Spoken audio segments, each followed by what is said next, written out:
श्रीमंत मराठे मला जाणून बुजून टार्गेट करत असल्याचा आरोप मनोज जरांगे पाटलांनी केलाय। मी अजिबात हटणार नाही, काही झालं तर मराठा समाजाला आरक्षण मिळाल्याशिवाय मी थांबणार नाही। नमस्कार मंडळी, स्वागत आहे आपलं ट्रेंड मराठी या लोकप्रिय चॅनल मध्ये। मराठ्यांना ओबीसीतून आरक्षण दिल्याशिवाय मी हटणार नाही अशी स्पष्ट भूमिका जरांगे पाटलांनी घेतल्याचं पाहायला मिळत आहे। अंतरवली सराठी येथे आयोजित पत्रकार परिषदेत ते बोलत होते। यावेळी जरांगे पाटील यांनी देवेंद्र फडणवीस यांच्यावर सुद्धा निशाणा साधलाय। मी फडणवीस यांना शत्रू किंवा विरोधक मानत नाही, परंतु सत्ताधारी तुम्ही आहात आणि तुम्हालाच आरक्षणाची मागणी मान्य करावी लागेल। जरांगे पाटील यांनी आपली भूमिका अधिक स्पष्ट करताना पुढे म्हटलंय, मी गरिबांचं काम करतो, हा लढा गरजवंतांचा लढा आहे। तुम्ही श्रीमंत मराठे, तुम्ही जाणून बुजून मला टार्गेट करायला लागले आहात, अशा पद्धतीचा थेट आरोप जरांगे पाटलांनी केलाय। श्रीमंत मराठे मला टार्गेट करतायत कारण मी गरीब मराठ्यांचं काम करतोय। प्रत्येक गावात जाऊन एकमेकांच्या मदतीसाठी उभा राहतील अशा मराठा सेवकांच्या संघटना उभा करायचे आव्हान देखील जरांगे पाटलांनी यावेळी केलं। जरांगे पाटील मराठा बांधवांसाठी हा लढा गेल्या कितीतरी दिवसापासून लढत आहेत, त्यासाठी स्वतःचं घरदार सोडलं आहे आणि मराठ्यांचं नेतृत्व या माणसानं स्वीकारलंय, यात तीळ मात्र शंका नाही। गेल्या एक वर्षभरापासून हा लढा जरांगे पाटलांनी तितक्याच ताकदीनं तेवत ठेवलाय। हा लढा कुणाचा तर गरीब मराठ्यांचा, हा लढा कुणाचा तर कुणबी मराठ्यांचा, आणि हा लढा गरिबांचा असल्या कारणानं मला श्रीमंत मराठे टार्गेट करतायत अशा पद्धतीचा आरोप जरांगे पाटलांनी यावेळी केलाय। आणि तशा पद्धतीचा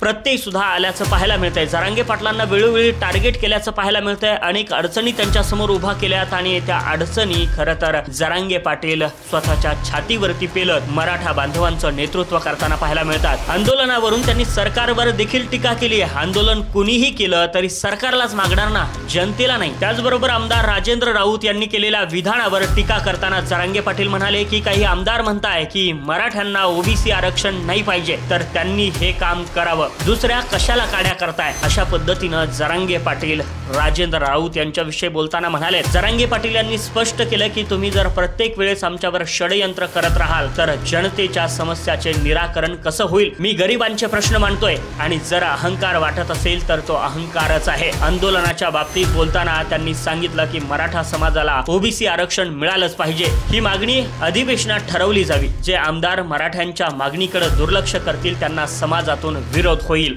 आणि हे मात्र निश्चित आहे। जरांगे पाटील या संदर्भाने बोलतायत, मात्र श्रीमंत मराठे मला टार्गेट करत असल्याचा आरोप देखील जरांगे पाटलांनी यावेळी पत्रकार परिषदेमध्ये बोलताना केलाय। मंडळी, तुम्हाला काय वाटतं जरांगे पाटलांच्या या भूमिकेविषयी? नक्की कमेंट करून सांगायला विसरू नका आणि अशाच व्हिडिओसाठी आपल्या ट्रेंड मराठी चॅनलला सबस्क्राइब करून ठेवा।